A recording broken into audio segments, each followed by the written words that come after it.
Ay, good morning. Karon nga buntag, ang ato ang sudanon kining pako.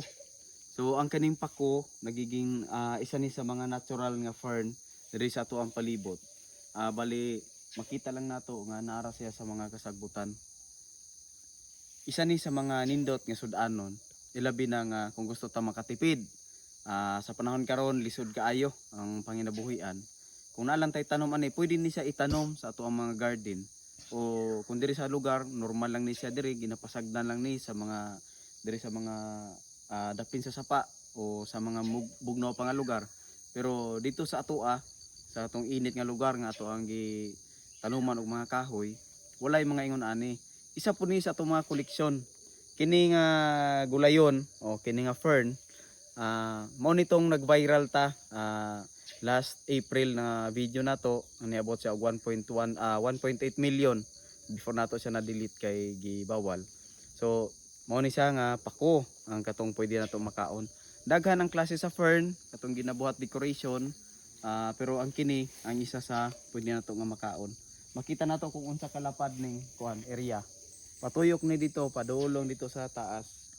Mao na ang kuhaanan nato og gulay nga pwede nato masudan.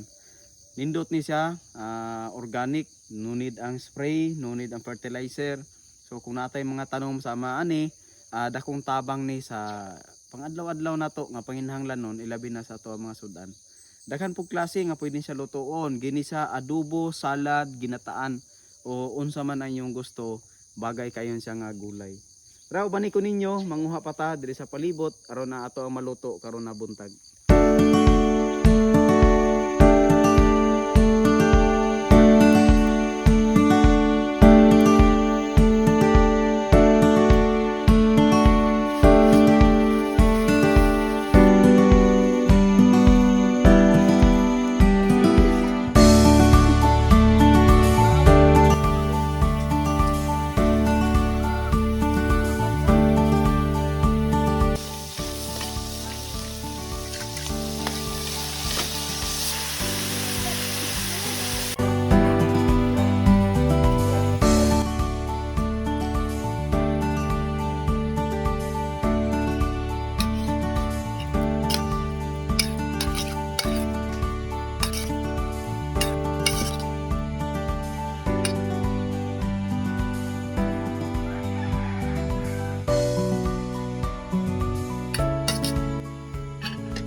Ano ni siya? Ang kuan, salad, tapos adobo.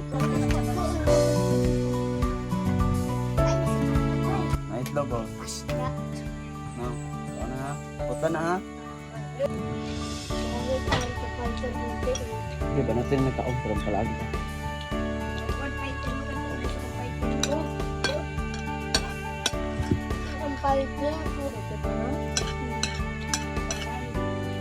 Balay, bayam.